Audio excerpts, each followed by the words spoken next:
We are going to move on to our next story, which is about Bernie Sanders and some of the comments that he made in a recent interview on CNN, which really gave some of his most loyal supporters pause. And so people are pretty angry with Bernie Sanders about his comments here. So the first one that I want to play is oh, hold on. I am missing. Oh, I clicked on the wrong one. The first one that I want to play here is the part of the interview where they actually discuss what's happening to Rashida Tlaib. So shout out to Case Study QB for this clip. Bernie Sanders talks about Rashida Tlaib accusing Biden of supporting genocide in Gaza. Listen to this, and then we're going to get into what happened on the floor today. Senator, Democratic Congresswoman Rashida Tlaib released a video on Friday. I want you to watch part of it. Mr. President, the American people are not with you on this one.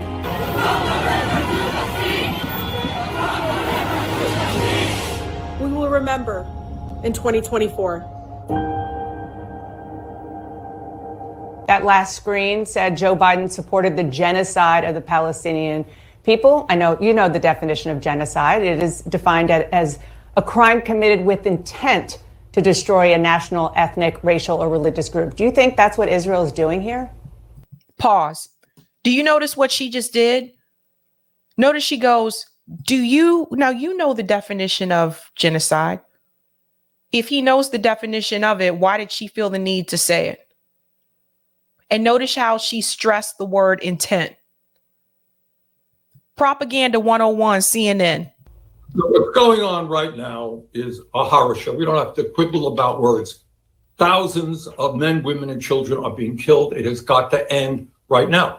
And one of the things that concerns me, Donna, is there has not been enough talk about what right-wing Republicans are doing right now. They don't want any aid to go to the Palestinians. Somebody should be talking about that.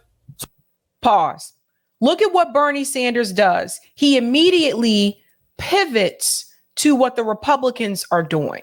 This is Bernie Sanders running cover for the Democratic Party. This is what his job is. He's a registered independent, but Bernie Sanders is a sheepdog for the Democratic Party. He runs cover for the Democratic Party. That is actually his role. Remember what Teslin just said to you in the previous clip where she said, Bernie Sanders, all these people were told to sit down and take a seat, and they obey like a good little dog. This is exactly what they do. So notice how he switches it and pivots to the Republican Party so he doesn't have to really sit up there and criticize the Democratic Party. Somebody should be talking about how Trump wants to expel Palestinians from this country. So it's, you can disagree with Joe Biden, but on his worst day, he'll be 100 times better than where Trump and the right-wing Republicans. So you think that Rashida Tlaib should save her ire for Trump and the right wing and not her fellow Democrat? So here's the thing about him saying Joe Biden would be 100 times better than Donald Trump on his worst day. If that's the case, Bernie Sanders, Joe Biden would be winning those swing states instead of Donald Trump. There's a reason why he's not winning in those states. And Bernie Sanders, by the way, doesn't even take corporate money. So this is another example that shows you just because you run grassroots campaigns doesn't mean you can't be bought and paid for. Rashida is a friend of mine. Her family comes from Palestine. I think she's been shaken, as all of us are, about what is going on right there, right now. Yeah, we have to address that humanitarian crisis. But if anyone thinks that Trump is going to be better than Biden on this issue, or any other issue for that matter, I think they are sorely mistaken. Both of them will give funding to Israel. Why are you? See, this is the thing with Bernie Sanders. Just keep it real and say both of them would do this. Both of them would support Israel. Both of them would support sending weapons to Israel to keep this going. Notice that he did not answer the question. Do you agree with Rashida Tlaib in reference to Joe Biden is complicit in genocide? His response is, well, Rashida is a good friend of mine. Everybody, you're a good friend, but you have a funny way of treating your friends. Everybody his good friend, but he got a funny way of treating them. You guys notice this? Because he sure as hell treats some of these establishment Democrats that are good friends like Joe Biden a lot better than he treated some of the ones that supported him. If you pay attention to this, but he didn't answer that question. Let's continue. And I understand that. I also understand, and I know you know that words matter. And I want to ask about what she said. See what's happening, ladies and gentlemen? Look, this is Bernie Sanders getting flustered because Dana Bash is pushing him to answer the question, a question that he does not want to answer. Because the thing is, this is what happens when you try to be friends with everybody. Sometimes you just got to have some enemies. I'm not friends with everybody. Sometimes you got to take a side.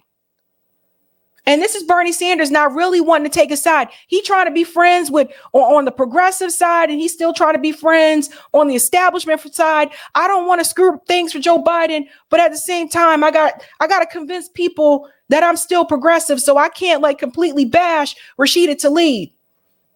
So this is Bernie Sanders losing his cool. Have you seen this recently? Uh-huh. How dare you push back on me? Oh, that words matter. And I want to ask about what she said. Words matter, but what matters more, Dana, is you have a horrible humanitarian disaster that has to be dealt with right now. You call it whatever you want to call it. It has to be dealt with. Women and children cannot be bombed with 2,000-pound bombs. And we need the entire world. So when she says from the river. Let me pause here. This is Bernie Sanders pretending like this that the humanitarian crisis that is happening in Palestine is new, is not new. Yes, over 10,000 Palestinian people have been killed. Over 10,000 Palestinian people have been killed. Now, Joe Biden was willing to acknowledge the Armenian genocide, which I believe Bernie Sanders was willing to acknowledge that as well. But when it comes to Palestinian people, and I think particularly because not just because they're Muslim, but because the U.S. government has this relationship with the state of Israel, I really do believe that at the end of the day, if it were a different country under a different name, they would say differently. Because let's keep it real. If this was happening to people in France, do you think Bernie Sanders would have no problem saying, well, France is an ally and we got to protect? They'd have no problem with this. They would all call for a ceasefire immediately because that's one of them. So think about this. So he's flustered.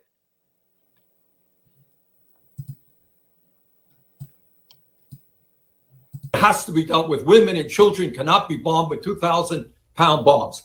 And we need the entire world. So when she says from the river to the sea, when she says from the river to the sea, which the ADL says is anti-Semitic, she says it's aspirational, but the ADL says it is anti-Semitic. Do you want her to stop using terms like that?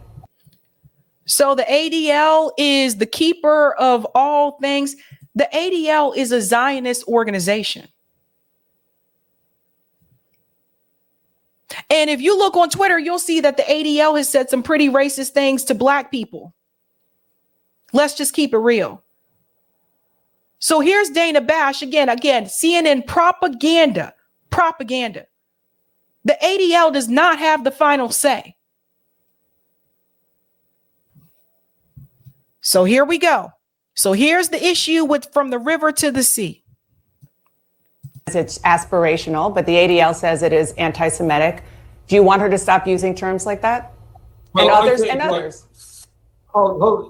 Donna, it's not what I want and anything else. This is what you got. President Obama just said the other day, I think quite correctly, and we all got to deal with it. This is an enormously complex issue. No, it's not. See what I told you about Barack Obama, what he does? I told you how Barack Obama comes in to let the people know, let the politicians know, let me go ahead and take the hit for this one. And then you guys will repeat my talking points and know that it's okay to say the same thing that I said. This is what Barack Obama does. Barack Obama is not a politician anymore. Why are you focusing on what he said, Bernie Sanders, considering the fact that you actually considered primary in Barack Obama? Now, all of a sudden, what Barack Obama says is words of wisdom for Bernie Sanders. Slogans like the river to the sea, if that means the destruction of Israel, that's not going to work. People who are saying Israel, right or wrong, we're for you all the way, that's not going to work. This is a horrendously complex issue. You got a right-wing government in Israel, which is racist. And the people, by the way, the good news is last poll I saw, only 18% of the people of Israel want Netanyahu to stay in office. I hope. Pause that there. Hold on to that piece that he said right there. You have a right-wing government in Israel, which is racist. Hold on to that, because that'll be important when we get to the next clip.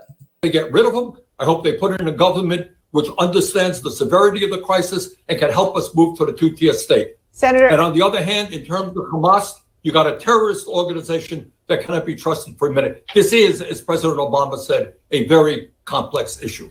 Senator, real quick, and you're really alluding to this in your answers in our discussion here. You really are in a unique position, maybe even a difficult one, because you're a leading progressive voice in American politics, and you're also Jewish, and you have family who died in the Holocaust. How difficult is this for you? This is the funny part to me, not obviously what happened to his family, but the fact that now all of a sudden they want to know how difficult it is for Bernie Sanders to be Jewish, having what happened to his family members as well. But they weren't concerned about that when Bernie Sanders was getting anti-Semitic tropes in magazines about him when he was running for president. When newspapers and magazines were drawing pictures of Bernie Sanders that were definitely clearly anti-Semitic, they weren't worried about that. They didn't have a problem with that at all, because they didn't want Bernie Sanders to be president. They wanted someone that would maintain the status quo, and they didn't want someone that's going to move anything in reference to healthcare that would benefit everybody. They weren't worried about how he felt as a Jewish person then. Now, all of a sudden, CNN is worried about how Bernie Sanders feels as a Jewish person because he's not running for president. And this is CNN, obviously, again, trying to push their propaganda and try to get Bernie Sanders to say, you got to speak out against what is happening here to your people. Let's continue. This is nothing to do with me, Donna. What this is as a nation, we are living now, in my view, through a more difficult moment than we have lived in my lifetime. You know, people are worried about, we had the pandemic, we're worried about climate change, worried about the attacks on democracy. Our healthcare system is collapsing. We have artificial information, which is going to, make radical changes to the economy. You got a crime all over this country. People are worried and they're concerned. All that I am begging people is to understand slogans are not going to do it. Social media is not going to do it. We need a serious discussion of how the hell we get out of this difficult situation, maintain democracy, bring peace to the world. And it ain't easy, but slogans are not going to do it on any side. Bring peace to the world, but he won't call for a ceasefire. Senator, thank you so much for your time this morning. I really appreciate it. Yeah, that did not go well, but that's not the part that made people angry. This is the clip that made people angry. Notice that this is shared by AIPAC. Notice this, guys. AIPAC is sharing this clip from the interview. You got to hear this. I want to just clarify one thing, Senator, if I might. You support a humanitarian pause in Gaza. Some of your fellow progressives say that there should be a full-on ceasefire, which would require an agreement on both sides to halt the fighting. Do you support a ceasefire? And if not, why not? Well, I don't know how you can have a ceasefire, permanent ceasefire, with an organization like Hamas, which is dedicated to turmoil and chaos and destroying the state of Israel. And I think what the Arab countries in the region understand, that Hamas has got to go. So I want to just clarify one thing, Senator, if I might. You support a humanitarian pause in Gaza. Some of your fellow progressives say that there should be a full-on ceasefire, which would require an agreement on both sides to halt the fighting. Do you support a ceasefire? And if not, why not? Well, I don't know how you can have a ceasefire, permanent ceasefire, with an organization like Hamas. Now, I want to remind you, in the previous clip, Bernie Sanders said that you have a racist right-wing government right now through Netanyahu, and he says, and that's a problem. But Bernie Sanders, having said that, is not bold enough to call for a ceasefire. If you know that the government is inherently racist and the people that they have that are occupied, that are being oppressed, are not a part of the same race, then you know that the government has been mistreating the people. That didn't start October 7th. That started 75 years ago, but you won't call for a ceasefire. And that is why this was tweeted by AIPAC. Now, Bernie Sanders doesn't take money from AIPAC, but this was AIPAC sending a message.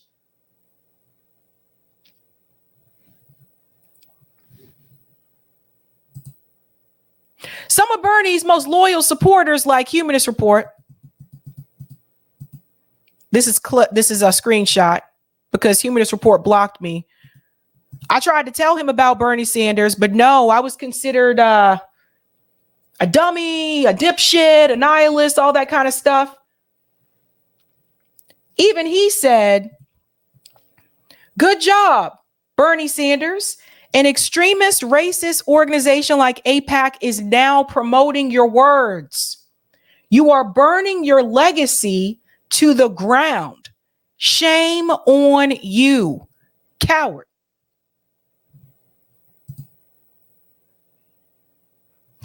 You're 3 years late. 3 years late. It took him to not call for a ceasefire for you to realize that Bernie Sanders was a coward after all this time.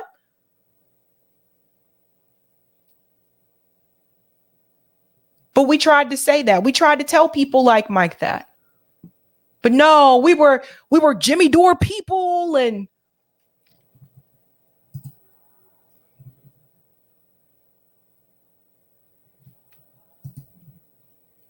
now I want to show you.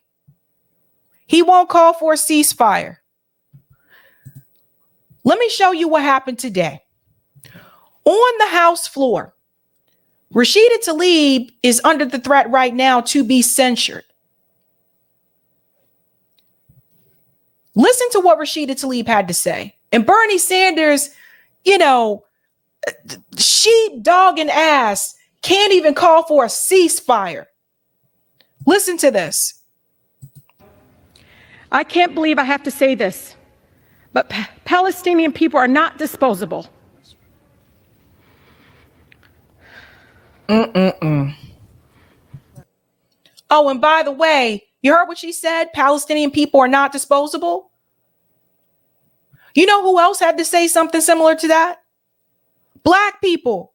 Black people had to say this in reference to police brutality.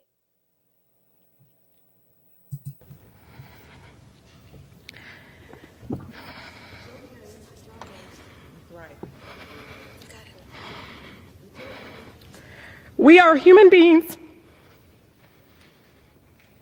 just like anyone else. My city, my grandmother, like all Palestinians, just wants to live her life with freedom and human dignity we all deserve.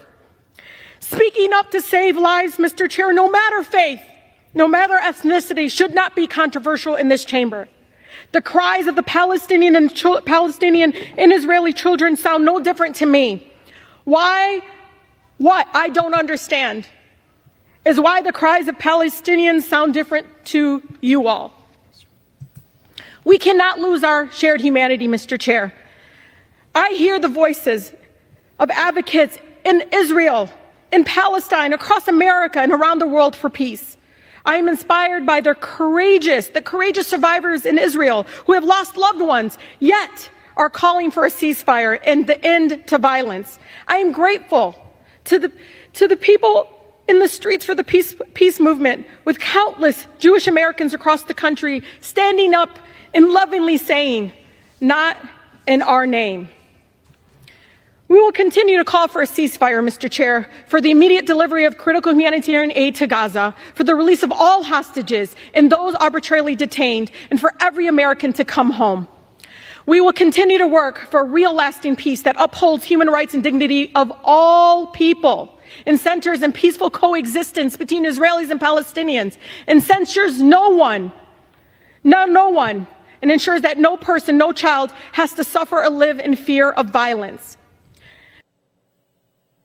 Okay, so that's Rashida Tlaib's speech. It's sad that in 2023, you have to actually say to people that Palestinians are not disposable. Ilhan Omar also came in to defend Rashida Tlaib as well. What is true here is that every single one of them has not acknowledged the fact that Palestinians are dying in the tens of thousands, but will continue to say it is us who are not acknowledging humanity. Rashida will stand strong. Gentlelady's time has expired. Movement will continue for liberation until every single Palestinian has the right.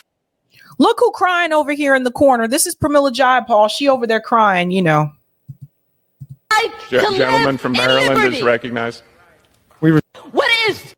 Okay, so that's Ilhan Omar, and Cori Bush also spoke up in defense of Rashida Tlaib. Of a lack of care and a lack of understanding and a lack of seeing the humanity of folks who look like Rashida Tlaib. It's outrageous that my colleagues are blatantly attempting to silence the only Palestinian American representative right here. It's outrageous, but it's not surprising. And let me tell you, it's not surprising because this place is where 1,700 members of Congress, this elected body, enslaved black people. It's not surprising because they thought it was right. It's not surprising because this is a place where members continue to claim that the insurrection on the Capitol just appeared to look like a normal tourist visit. It's not surprising because this is the place where our black and brown staff members repeatedly speak of experiencing racism and sexism, Islamophobia, get pushed off of elevators, xenophobia, and more right here in this workplace.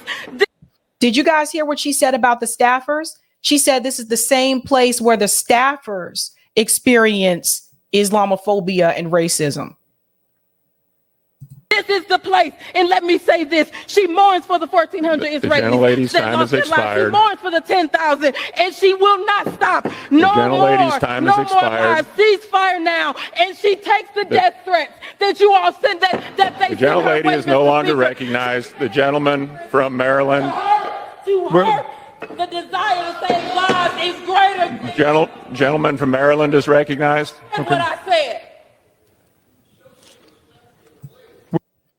Now, I'm going to say something here for a second, and people, please don't take this the wrong way. Had the squad had our back when we needed them to have our back during the pandemic, we were just asking them, can you please just force the vote for Medicare for all so everybody can get health care? Can you, Lisa, please just do that? Had the squad had our back when it came to the speakership issue, when it came to the policing issue, when it came to the Iron Dome issue, had the squad had our back, it would be so much easier for us to have their back right now. This energy that we just saw, that we just witnessed, that's the same energy that they should have brought to the Democrat leadership that continue to suppress them and suppress their voices. The same leadership that told Cori Bush's office that they're not allowed to speak. The same Democrat leadership that told them to get in line. Had they raised that same voice, we would have been behind them. They would have had an army behind them, not just on the inside, but also on the outside.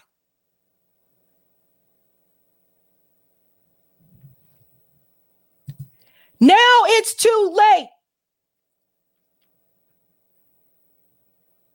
And it sucks. What is happening to Rashida Tlaib? That is terrible. And I'm going to show you what censure means in reference to a Congress member. That is terrible. But it's like you guys abandoned us on the outside for years. You got your ticket, you got your seat, and you guys pretended like we didn't exist. Cori Bush, you came to the March for Medicare for All in DC to tell us that you didn't like it.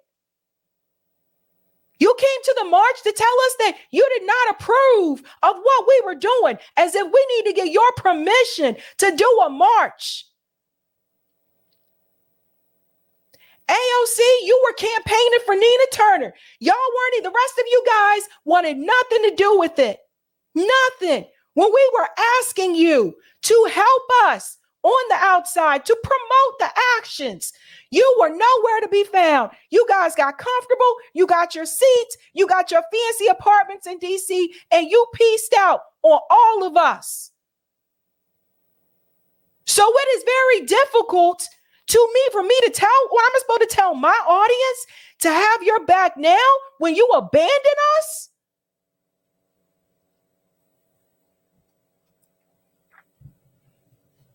Now I'm going to show you what it means to censure someone who is a Congress member. Let me pull this up over here. Whee! What are the consequences of being censured?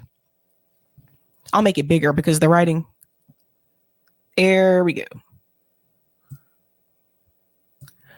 Members of Congress who have been censured are required to give up any committee chairs they hold.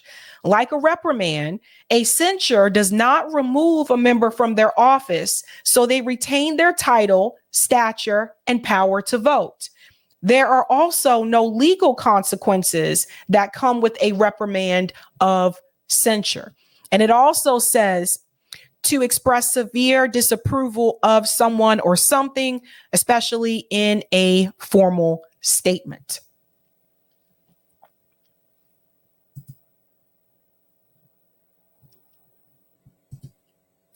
So, what was really interesting about all of that is that Norm Finkelstein actually responded to Bernie Sanders. This is funny. Hold on, we're going to laugh a little bit tonight. This is funny, but it's on point. Norm Finkelstein actually played that clip from Bernie on his podcast, and listen to what he said. This is his response to Bernie Sanders. Claire Daly, the Irish representative in the European Union, she said, quote, referring to van der Leyen, she said, quote, if you have nothing constructive to say, shut up. I'm going to repeat that to you, Bernie. If you have nothing constructive to say, shut up. So here are the facts. When Hamas was elected, it repeatedly sent out peace feelers to try to resolve the conflict with Israel. It presented on its own, or as speaking for itself, the terms of the international consensus for resolving the conflict, namely 2 states on the June 1967 border. Now, it's true, because I have no quarrel with facts. I've always been of the opinion that there's no contradiction between truth and the struggle for justice. And if there were a contradiction between the two, it would probably cause me a moral crisis. But at the end of the day, I would come out on the side of truth. Hamas, yes, it's true. There were areas such as its demand for the full implementation of the right of the return of Palestinian refugees to the homes from which they were expelled in 1948. Even though that is the law, I recognize that as part of the settlement, that particular aspect of international law would probably have to be negotiated. I'm not saying I don't want to speak for the Palestinians. I'm rendering as it were, third-party judgment from afar. But there is no question that Hamas was attempting to reach some sort of settlement with Israel. That part right there. That's the part that a lot of people, including Bernie Sanders, leave out. that there was an attempt to have an agreement. And I brought up the issue of the Arab Initiative of 2002. That was also another opportunity, but the state of Israel rejected that as well. Now, what was interesting about it, we get through all of that, now Bernie Sanders trying to play both sides. So Bernie Sanders comes out with this statement after that interview, and after AIPAC shared that clip, and he says, AIPAC has supported dozens of GOP extremists who are undermining our democracy. They're now working hard to defeat progressive members of Congress. We won't let that happen. Let us stand together in the fight for a world of peace, economic and social justice, and climate sanity. You want to have climate sanity and social justice, but you won't call for a ceasefire. Make that make sense, folks. We talked about this before. The number one, single most polluter of the world is the military industrial complex, but you won't call for a ceasefire, but you want climate sanity. You want to have social justice, but you still want the Palestinian people to continue to get bombed. Get out of here with this mess, Bernie. Get out of here. I responded to this and I said, AIPAC is boosting you right now. Stop playing the American people, stop this charade, and retire. And that's how I feel about Bernie Sanders in this moment. And to sum up that news segment, I think that Bernie Sanders needs to do everyone a favor. He's past retirement age. I think if you are going to continue to be a puppet for the Democratic Party and their donors, it doesn't matter if you're running a grassroots campaign because you are still following the orders of the Democrat leadership donors. So if that is what you are going to continue to do, Bernie Sanders, I think you need to retire. Go retire. Let the next generation come in and handle this biz, okay? Go vacation wherever you want to go. Go write some more books, but just go ahead and step down because you just continue to embarrass yourself. That's my take on that. Go to some of the comments. Vegan, what is Boule? Oh, Black Boule is like some people call it like a secret society where people who are basically the upper crust members of society. Thank you, a kid, for the super chat. Sabby, Bernie Sanders sold out not only his followers and movement, but his humanity for not supporting a ceasefire. Bingo. David says you cannot demand a ceasefire and support Israel at the same time. Well, Bernie can.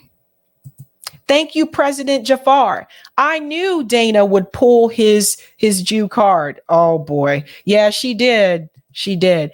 Thank you, Shane. Why must there be a debate on whether it's a genocide or not? If it has gone far enough to debate the question, it doesn't matter. Interesting. And thank you, Old Crow. I'm still upset. They had a whole sitting congressman or senator wearing a complete IDF uniform, yet they want to censure Tlaib. That's BS in itself.